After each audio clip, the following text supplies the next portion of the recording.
I didn't even hear the glass break, just felt the cold punch of air rush across my cheek as the workshop window shattered behind me. Tiny shards rained down my back, catching the glow of the overhead lamp like falling stars. I ducked instinctively, heart slamming against my ribs. Someone was outside. Someone who wasn't supposed to know where I'd moved my shop, or what I had finally done.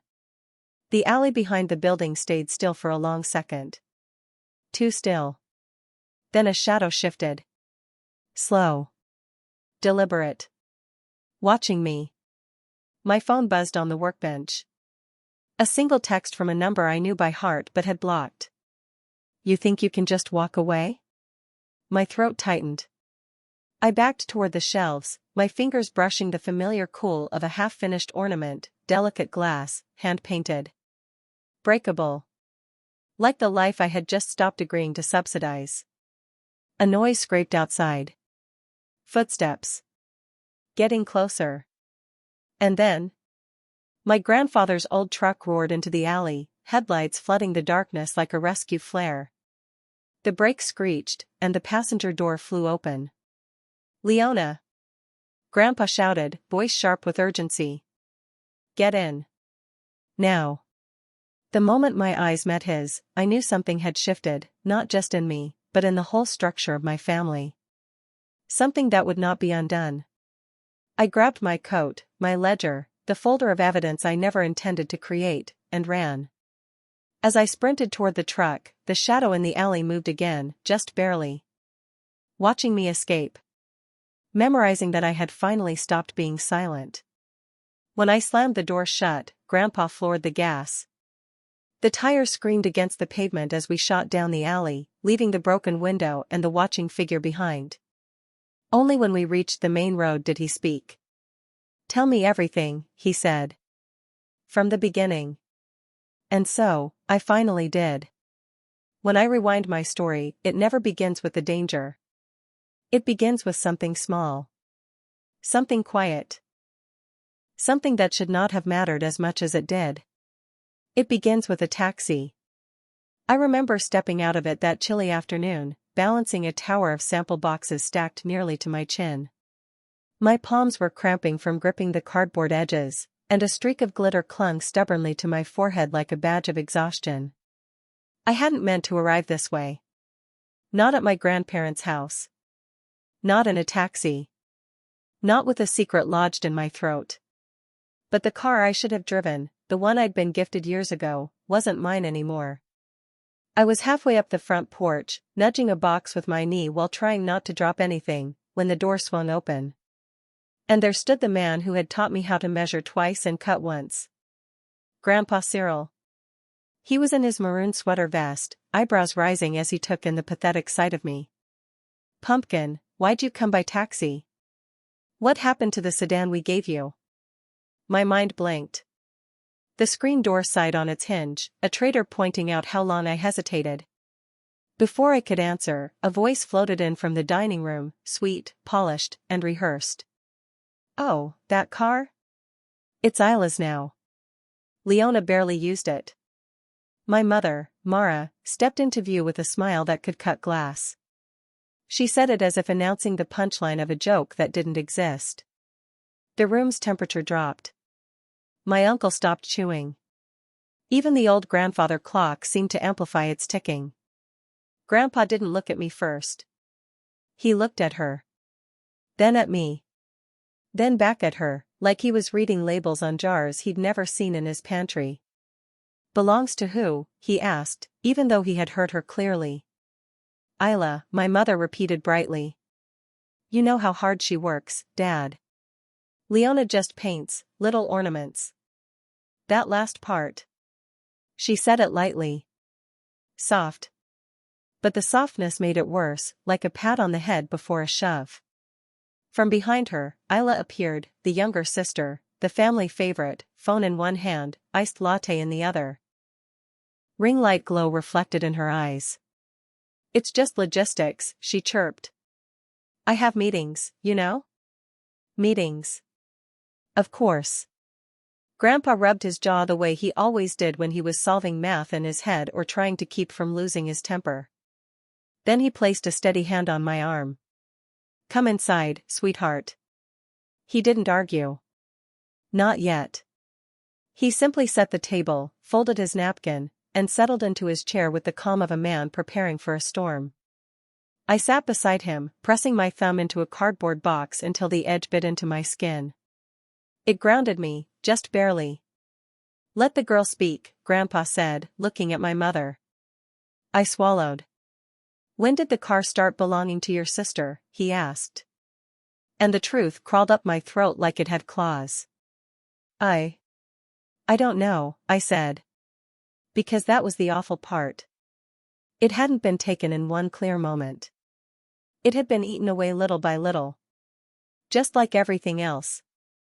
If you've ever been drained slowly, you don't notice the moment it begins. You only notice when you're empty. My family didn't take things with shouts or threats. They used softer weapons. Guilt, teamwork, traditions, and the phrase, "we're doing this for all of us." I grew up believing that if everyone needed something, I should be the one to fix it. That was my assigned role. Leona the steady one. Leona the helper. Leona the wallet. But back then, I still thought love meant saying yes. I wasn't a lawyer or a CEO. I wasn't my sister with her perfect teeth and curated lifestyle brand. I painted ornaments. Hand-painted glass spheres, miniature cabins with frosted windows, tiny portraits of people's pets, whatever kept the lights on. I worked out of a rented garage that smelled like lacquer and cold air. My business was small, fragile, and entirely mine. Or at least, it had been. At first, the requests were tiny. "Isla needs the car for a collaboration." "Leona, lend your business card, just a few ads." "Your dad's hours were cut, could you cover the mortgage until tax returns?" It was always just this once. But once kept multiplying. The BMW slowly migrated from my driveway to my sister's apartment complex. Brand deal expenses hit a debit card I never agreed to link. Gas charges. Content supplies. Subscription fees for influencer platforms.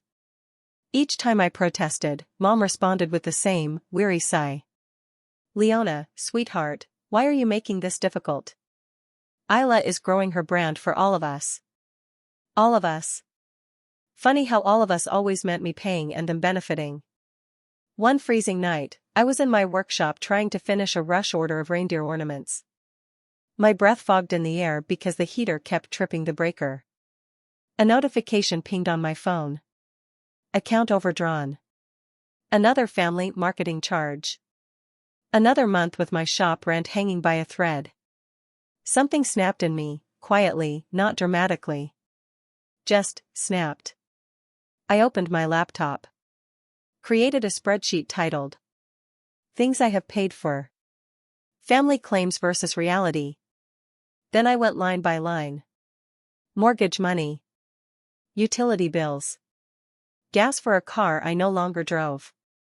Refunds my sister issued to build goodwill.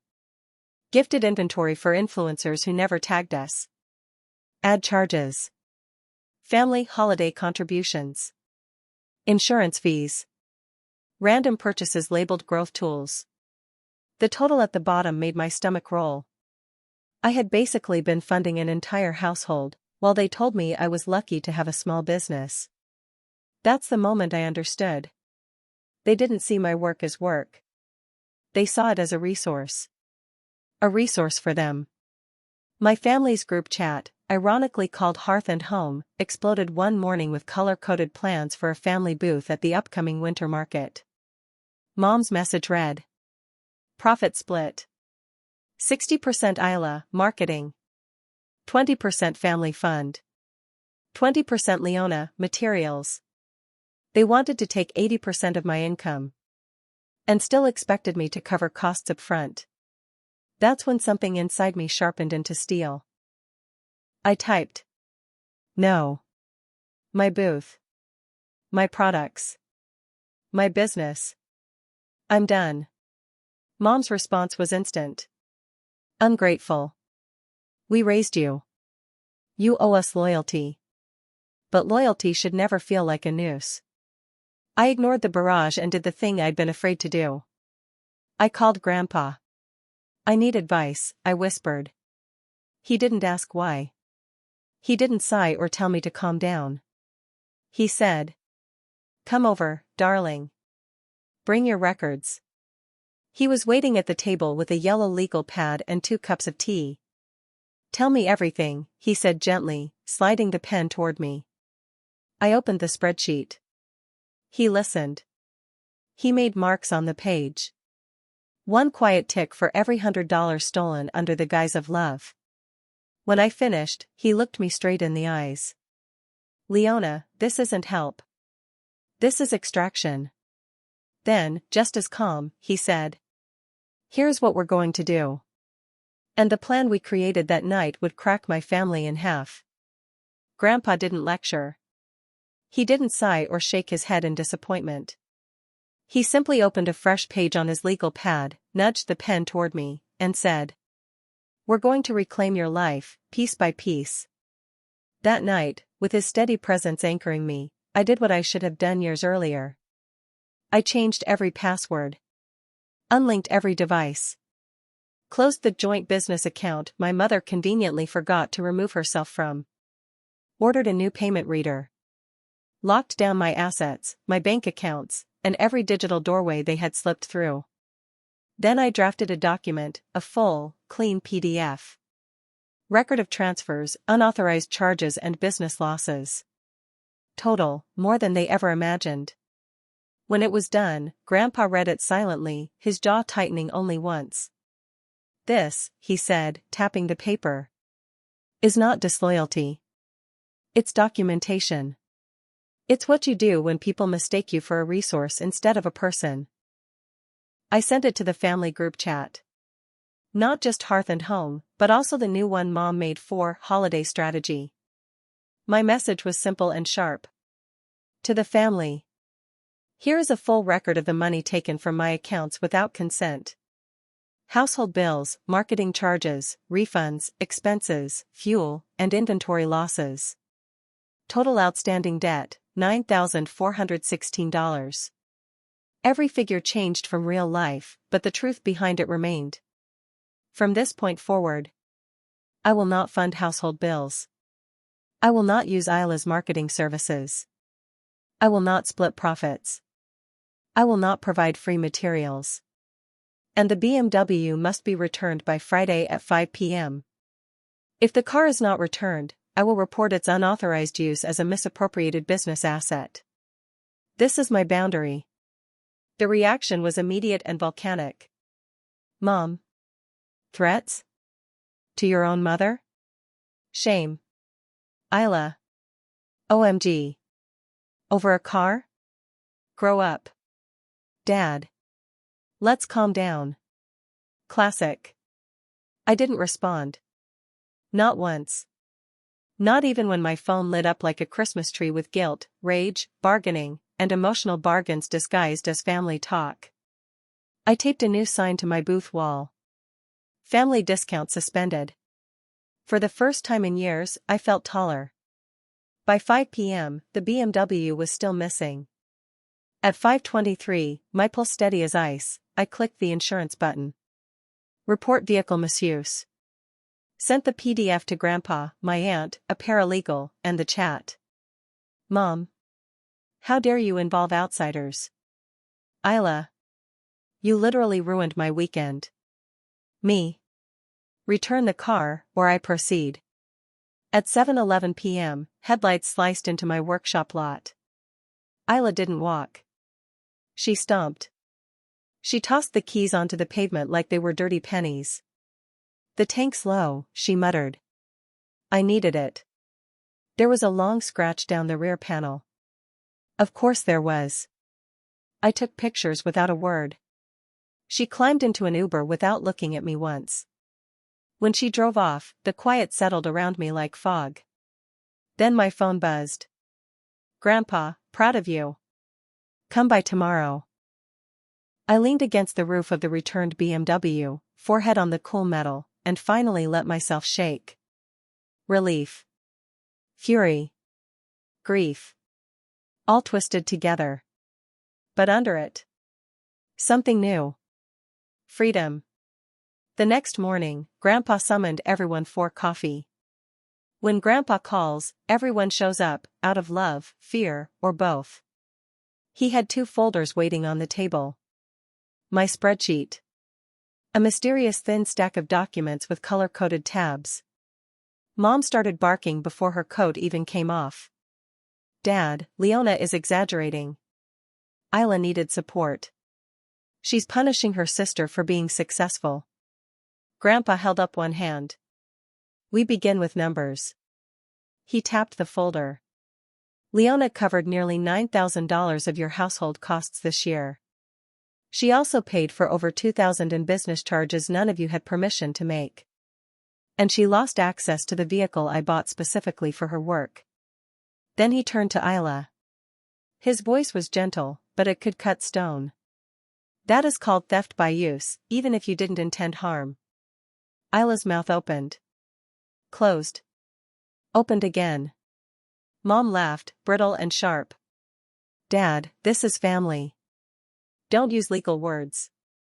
Family, Grandpa said, should be the last place you encounter theft. Silence swallowed the room whole. Then he looked at me. What do you want, Leona? My voice didn't shake. I want repayment.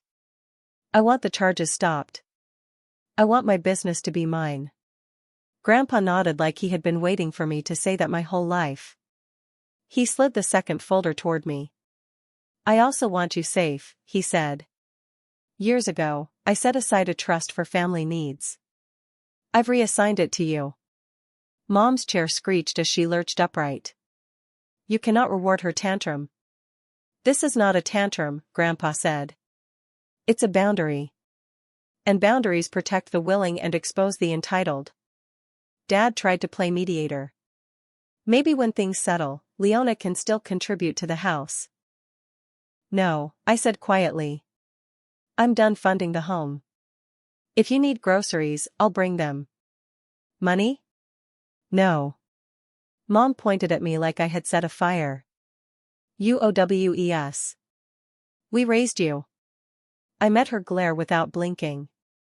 You raised me to be useful. Not respected. I'm choosing respect. Isla's voice came tiny from the corner. So, we're not doing collaborations anymore? If your brand needs my money to exist, Grandpa said. It isn't a brand. It's dependence. She flushed, angry at herself for the tears pricking her eyes. Whatever, she snapped. I'll figure it out. I hope you do, I said. And I meant it. There was no hug. No reconciliation montage. Just truth. And air. And space finally belonging to me. After the confrontation, I didn't feel triumphant. I felt hollow. Like someone had scooped out everything soft inside me and replaced it with a strange calm. Not peace. Not yet. But the kind of steadiness that comes right after you stop bleeding.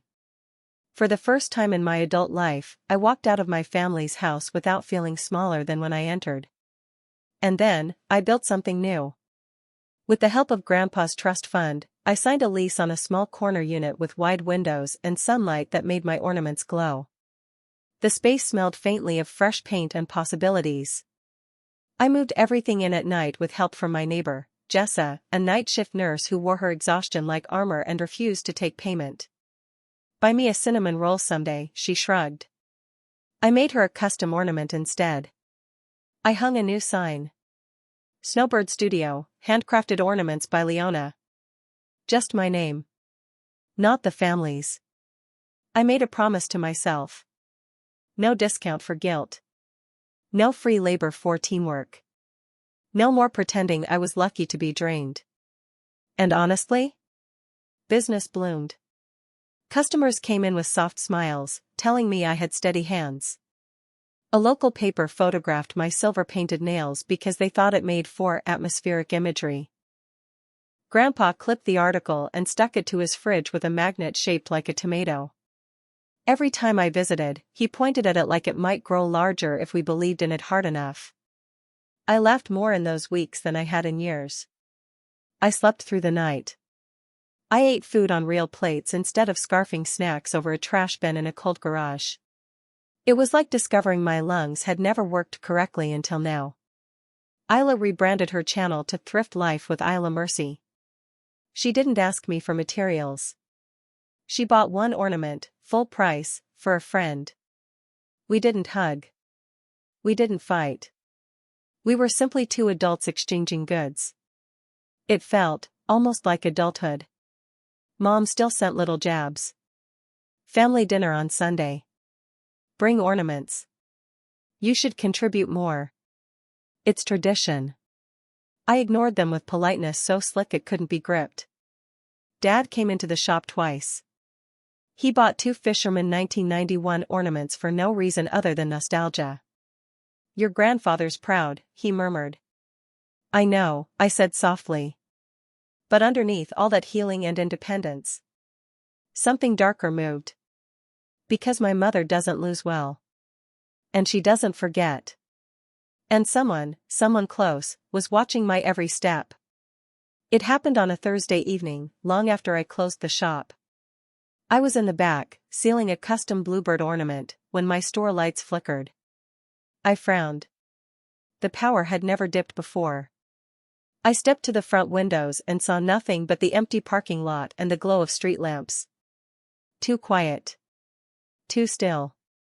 I told myself it was nothing. A bad breaker. A gust of wind. That night, as I locked the door, I noticed something odd. A smudge on the outside handle. An oily fingerprint. Someone had touched the door after closing. I tried to shake it off. But then came the second warning. The next evening, while painting a name ornament, Milo with a small heart, I felt my phone buzz. A blocked number. No contact name. Just one message. You think you can just walk away? My stomach dropped so violently I had to grip the table to steady myself. I blocked the number immediately. Or tried to. It sent a second message before I could. Family doesn't forget. I felt cold. Not scared, yet, just alert. Like an animal hearing a twig snap in the woods. I didn't tell Grandpa. Didn't tell Jessa. Didn't tell my father. Mistake number 1. 2 nights later, I was working late. A storm rolled through the city, wind rattling the loose grate near the back alley. I brushed glitter off my fingers, humming quietly to myself as I packed up the last of the orders. Then, crash. Glass exploded behind me. The workshop window shattered in a burst of icy air and sharp shards. I dropped to the floor as instinct took over. My heart pounded so loudly it drowned out the storm. I crawled behind the workbench, breath shallow. Footsteps, or something like footsteps, shifted outside the broken window. A tall shadow stood in the alley. Still. Waiting. Watching me. My phone buzzed on the concrete beside me. Another blocked message. You owe us. That's when headlights cut through the alley. Bright, familiar, roaring like salvation. Grandpa's truck. He leaned out the window, shouting. Leona! Get in. Now. I didn't hesitate. I grabbed my coat, my ledger, and the folder of proof that had torn my family's illusions apart. I sprinted into the rain, dove into the truck, and slammed the door. Grandpa hit the gas before my seatbelt clicked. Behind us, the shadow in the alley stepped forward. Just enough for me to recognize the outline. Someone in my family. Someone who wasn't ready to let go of what they had lost. Grandpa didn't speak until we were blocks away. Tell me everything, he said, voice calm but fierce. And this time, I didn't hide a single detail. Because leaving a toxic family isn't one dramatic moment. It's a series of choices. A series of boundaries. A series of consequences. Some love you more when you stop giving. Some love you less. And some Some get dangerous. But me? I finally stopped being their wallet with paint under her nails. I became Leona. The woman who creates beautiful, fragile things that last longer than the people who tried to break her. And no matter what shadows still follow me, I'm not afraid of them anymore. Please click the subscribe button, like, share and comment. This will encourage me to make more interesting stories. Also let's know where you are watching from. Thank you and see you in the next story.